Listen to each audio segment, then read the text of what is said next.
who is en route right now to one of the world's most incredible art shows. Just give us a sense of where you are and where you're about to go, actually. You fit in. Yes, good morning. Maybe we'll put up slide one here. Yes, so I'm talking to you from the wonderful town of Lodi, California, which is in the valley along the I-5, where like Modesto, Bakersfield, Fresno, like, you know, it's a boring corridor, but it's the way to get from Southern California to Reno.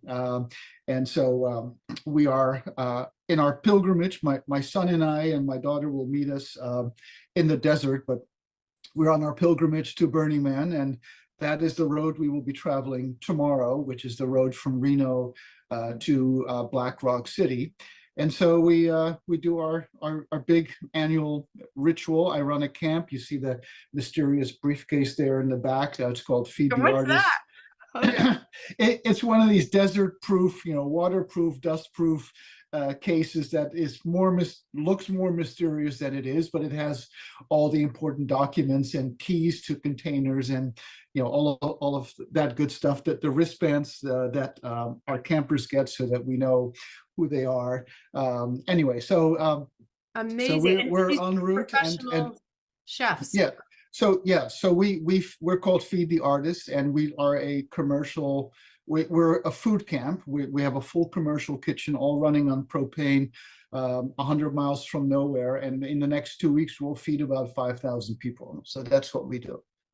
It's just incredible. We're delighted that you have time to take us through actually the market action, which is pretty glorious, but what you're doing is more soulful. So let's dig in. And right now is the last thing I'm doing before going off the grid. So you get the last word.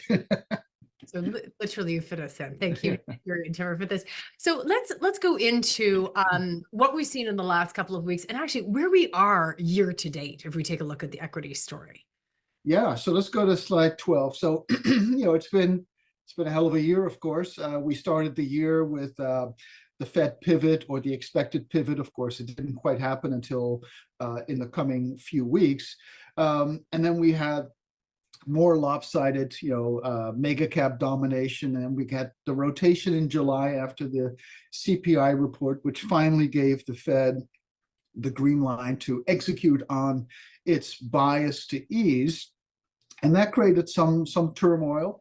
And it's a good sort of, maybe not a preview of coming attractions, but it's a good signal that if we do get a big rotation at a time when the top companies, the Mag 7 as we're calling them these days, are so big that wherever they go, the market is good, the index is going to follow. And it really illustrates that, you know, we need to be thoughtful about what kind of portfolio we have. But having said that, you know, the market, as you see here, the cap weighted index is in an undeniable uptrend still. The bull market is alive. And if you look at the bottom panel, you'll see 74% of the stocks in the S&P 500 are in uptrends. They're above their 200-day moving average. So, you know, there isn't much not to like right now. You know, the Fed is about to drop the cost of capital. The bond market, of course, is already a step ahead of it. And earnings are growing, and not only are they growing, they're accelerating. And the typical average stock, right, if you look at the S&P 500 equal weighted index, PEs at around 18. You know, it's not low, but it's not high either. So for the typical stock, you have an okay valuation, rising earnings, and falling rates. And it's like, you know, you plug all of that in the discounted cash flow model, that's a pretty good backdrop. So I do not want to underestimate the bull, but the lingering question is, if we do get that rotation that we've all been sort of looking for, it's a little bit of a careful what you wish for type of setting, because when those stocks get really, really big as they are now, wherever they go, the market's going to follow. And so we're in this period of churn, of course. In the last few weeks, as we all know, we had the rotation. We had a couple of softish economic data, although the market has sort of walked back from that narrative. And then, of course, we had the unwinding of the yen carry trade, and that caused a 10% correction in the S&P. And if we go to slide 13, you see the S&P equal weighted index, we had kind of this breakout and then sort of a head fake, if you will. Briefly, the correlation between the S&P equal weighted and the S&P cap weighted index, which is the purple bars, went to almost like zero, which is incredible that two indices with the exact same stocks in them can be uncorrelated, but briefly they were. And that gives you a sense of kind of the churn that's been happening under the surface. But the good news is the market came roaring back last week. If we look at, where am I? Is that slide? Let's see the chart. Anyway, I'm not seeing it, but if we look at the recovery of the last week, we see that the market is now only like 1.7% below the high. So it shows that the correction was more technical than fundamental. And so then take us from there into the discussion of, and people will, have the numbers to back it up. It's not being pulled out of the sky, but the discussion of sort of the recession on the way and indicators there versus normalization, which is what you're talking about here today. And maybe it's because recessions that we saw recently were just such massive recessions. And so the fear is just equally massive. Take us through that sort of psychology of where we go back and forth.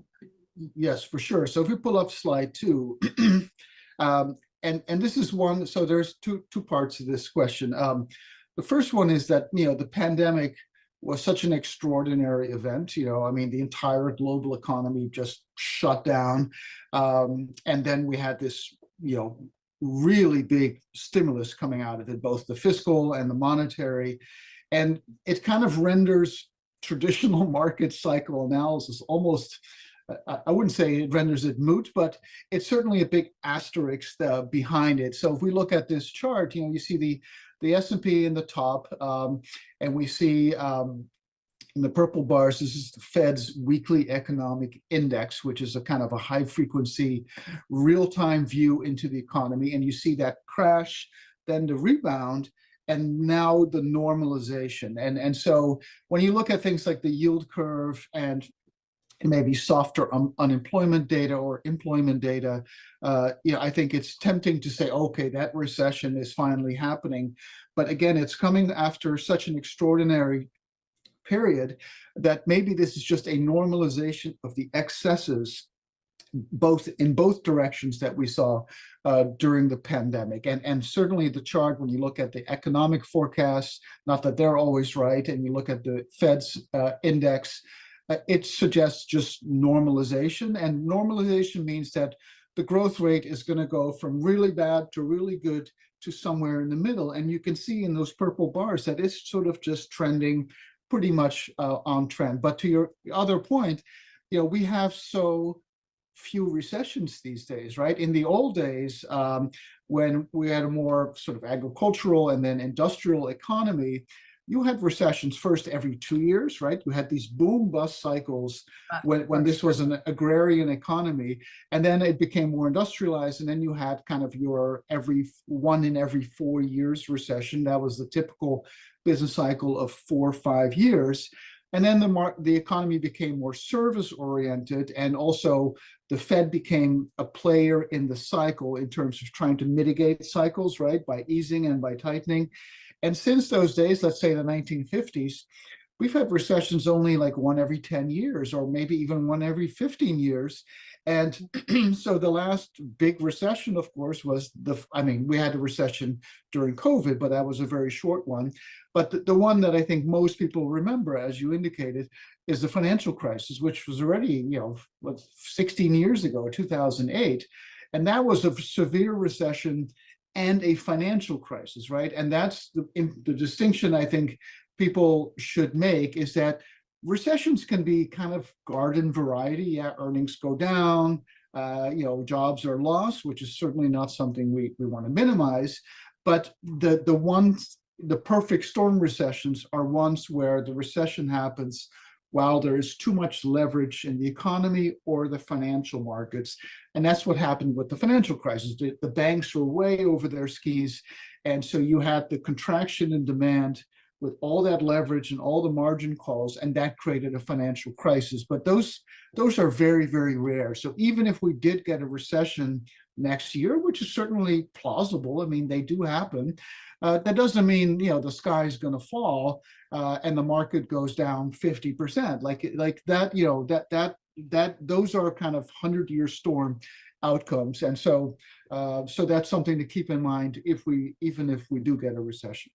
Yeah, it's just fascinating. And it brings into sort of the discussion of all the different cycles we're in. Bring us back to the election cycle, mostly just in terms of sort of how it fits with the other types of cycles we're trying to deal with right now and invest into. You'll just take us through where we are. It's a big week for the Democratic National Congress. We know that, but ultimately, what do we need to know about the next sort of medium term here? Yeah, so let's pull up slide 17. So the seasonals, of course, so the annual seasonals, this is not the election cycle, but the seasonals tend to be very strong from mid-October until, let's say, April, May. And certainly that has been the case over the last year. And we are now, in August. So we are in a seasonally weaker period. But the caveat always with that analysis is that it's sort of all else being equal. So it's easy for that seasonal period to be, overridden by bigger trends. And so one of them is what you see on the screen here, which is the presidential cycle or the election cycle. For those elections where the midterm year, which would have been 2022, is down. And you can see the market has tracked that cycle very, very closely, even including the little wobble that we had just in the last few weeks. I think that's probably more coincident than magic, but it shows you that years 3 and 4 tend to be the strongest years, especially after a down midterm year, and that certainly has played out. That does suggest that next year is going to be a flatter year, which kind of makes sense, right? Because the market is up, 60% from the October 22 lows. We're 23, 22 months in. And so at some point, it's going to run out of gas. Again, that doesn't mean it's going to be a bear market, but there could be a period of correction. And of course, the election cycle is certainly, it's been a strange one, of course, just unpacking the last few months, with Biden out, the assassination attempt, now Kamala in, doing very well, because nobody really knew who she was. The vice president tends to be very quiet in many cases. And so she's done apparently a good job sort of introducing herself to the public and maybe invigorating the Democratic base. But of course, the proof is in the pudding, and now the policy stuff has to come out, and the economic policy, tends to be more left-leaning on her side, and we're starting to see little snippets of that come out, price controls, like markets don't like that stuff. So we'll see. It's probably going to be a tight election, but for the investors, watching, the thing I would point out, and we've talked about this in the past, is that obviously elections matter, right? It's policy over politics, taxes, regulation, all kinds of incentives, green energy, fossil fuels. I mean, there's going to be many policy decisions that will be made depending on not only who gets into the White House, but also who controls the Congress, right? I mean, that's where the legislation mostly happens. And so that will make a difference over the next couple of years.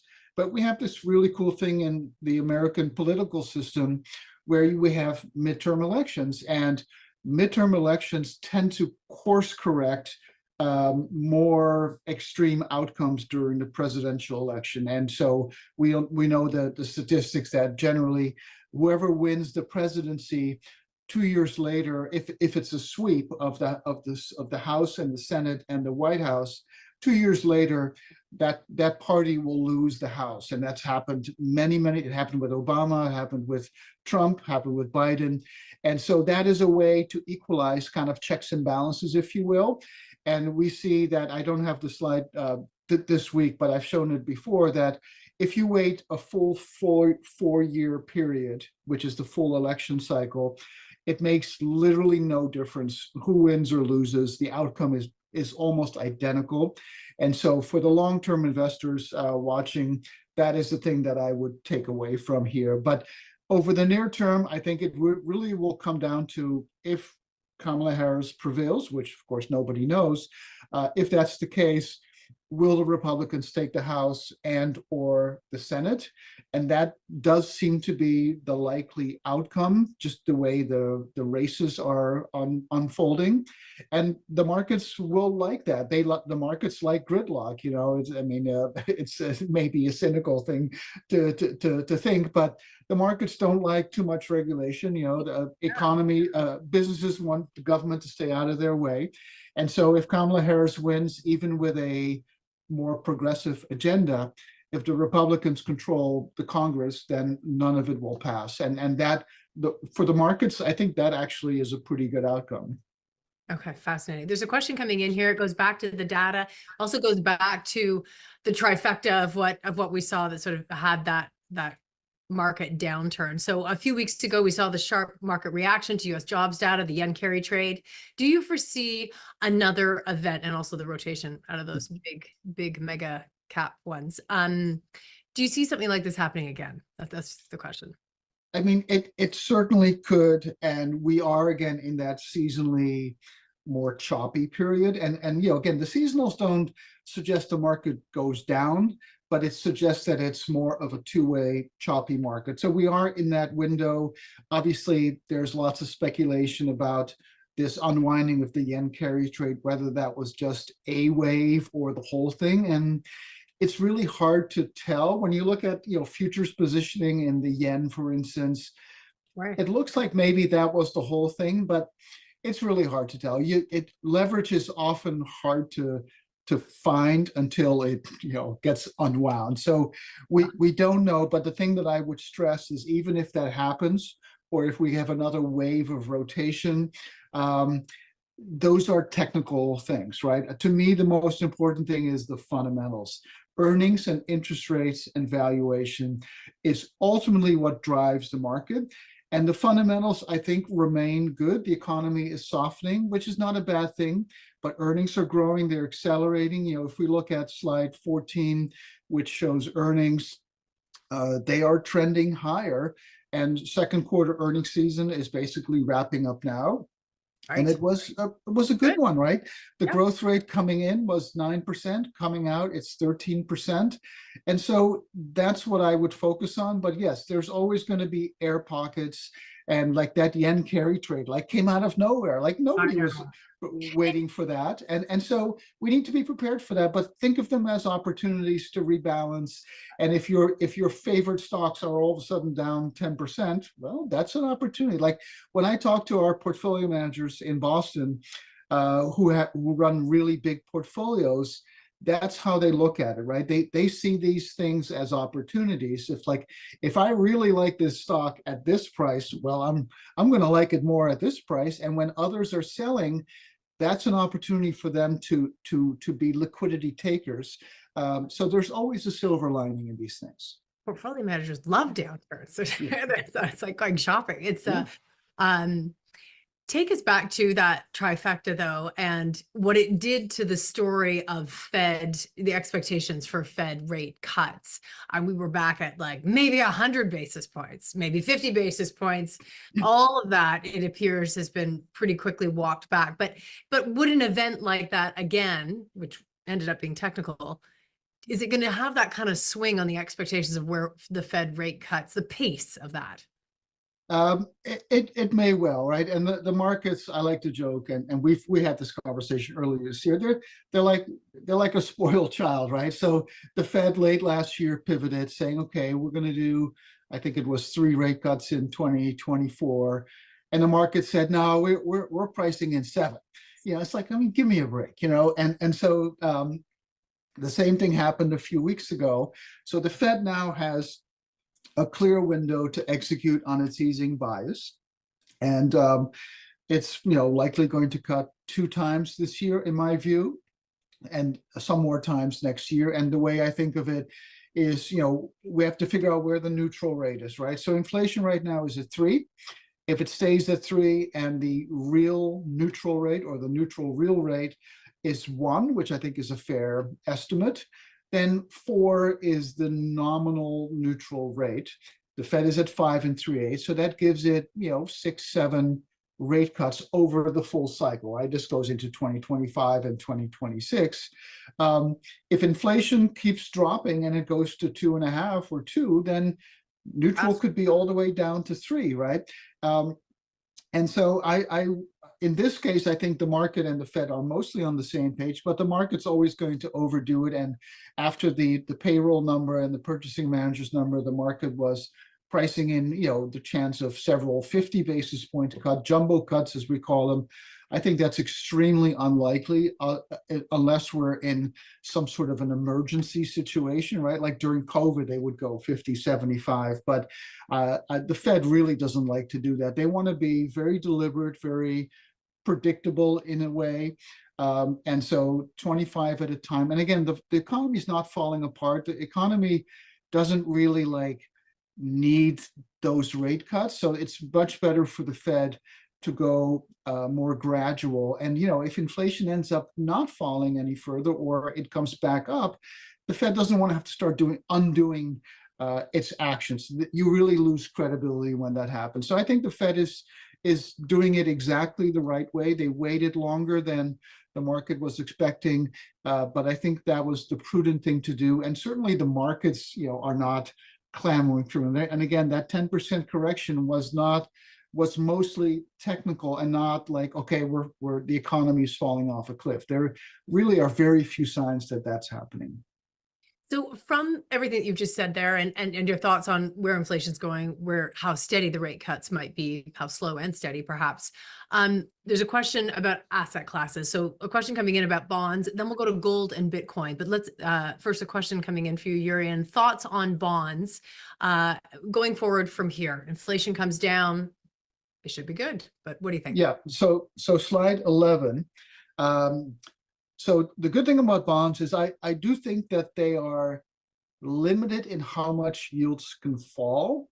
So this chart shows the 10-year yield, nominal yield, and then the TIPS break-evens. And you can see the difference between those two of course, shows that real rates are quite positive. So that's great for bond investors. You're actually getting a positive real yield, which of course is what you want. You want your purchasing power to go up, not down. And the good news just in the last few weeks is that bond yields have come down as the stock market started to wobble, which means that the correlation, at least over the past few weeks, has been negative, instead of positive. And of course, we know from 2022 and additional wobbles we've had since then that the correlation has been positive, which of course means that bonds have not provided that port in the storm for equity drawdown. So maybe that's changing again. But I think in this era of fiscal expansion and above target inflation, it's likely that real rates will be higher rather than lower. So I do think that there's a limit to how much yields can fall. My sense is that the 10-year yield will not really be able to fall much below 4% unless we're in a recession, which I don't think is likely. But again, if you get a positive real yield and you get some negative correlation, what's not to like, right? So that makes bonds an important or an integral part of a diversified portfolio again. So let's go to get into gold and Bitcoin. You focus a little bit on the transition that it appears we're in of this sort of from fiscal expansion and a very restrictive monetary story that we're still living today, actually, to getting close to what you've been talking about forever, which is the fiscal dominance piece. What ultimately does it mean for the dollar, gold, Bitcoin, and so on, the other asset classes that have the knock-on effect? So let's go to slide 5, which shows gold. But yeah, I think this is an important structural story. And so, and just to define fiscal dominance. So fiscal dominance is a regime where the fiscal policy really dominates, the policy story. So we had that in the 1940s in the US during World War II, somewhat in the 1960s as well. Of course, Japan in recent years as well. And it's a regime where the fiscal policy really drives the bus. and monetary policy takes a backseat. And in the extreme cases, like we saw in Japan or in the 40s, the monetary policy will be deliberately accommodative to facilitate the fiscal policy, right? So to make the cost of funding those deficits as low as possible. So that is a policy extreme, doesn't happen very often. It's not what we have right now, at least not yet.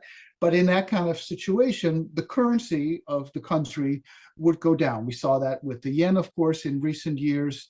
And so to me, the monetary side here in the US is important because we know the fiscal side is very expansionary. We're going to have deficits as far as the eye can see. And until now, monetary policy has sort of leaned against that by being restrictive. So if the Fed is now going to go from restrictive to neutral, that's not quite fiscal dominance. It would have to go all the way to accommodative. But if it goes to neutral, you would think that that should weaken the dollar. And that's exactly what has happened in recent weeks or months as expectations are for the Fed to start cutting, especially now that Japan, for instance, is raising rates. So the dollar should fall and gold should go up. And we can see that exactly that is happening. Gold made a new all-time high last week. It's now at $2,500. And again, as we go from monetary restriction to monetary neutrality, and maybe at some point monetary accommodation, then you get closer to fiscal dominance, and gold, real assets, Bitcoin should all do well because that's really what they are meant to hedge against. And the dollar should weaken in that scenario. And just quickly, we've only got sort of a minute or two here, but the idea of gold and Bitcoin being sort of players on a team, I think you've said before. Yep. What do you mean by that? So let's go to slide 6. So so Bitcoin is a young asset class. In my view, it's an aspiring store of value, an aspirational store of value. Obviously, it's unique. It's different from gold. I think of it as exponential gold. It has this adoption curve. You can see that in the orange line. But to me, it's a different player on the same team, on the store of value team. And it has all these boom bust features, of course. It's a maturing asset. And what we see is if you look at that orange line and the price of Bitcoin, it oscillates around that orange line. And that's the boom bust cycle. But the anchor is the size of the network, right? That is the anchor, the valuation anchor. And so what we see is that Bitcoin over the past year or so has gone from 15,000 to 73,000, is now at 60,000. It's above that orange line. So in a way, it's already front run this notion of fiscal expansion, where gold has been slower because it's not really a speculative asset. So my sense is that the baton gets passed between Bitcoin and gold, and now Bitcoin is sort of correcting while gold is running. And in a few months it'll be the opposite, but that's kind of how I see this as a tag team kind of move. Tag team, the word team, you're off to your team to run your team. We hope that it is an incredible event. I think we'll all be checking on the news for how the art show goes, the installations go, and we'll be thinking of you serving artists in the desert. Thanks for joining us today, Jurrien. Thank you very much.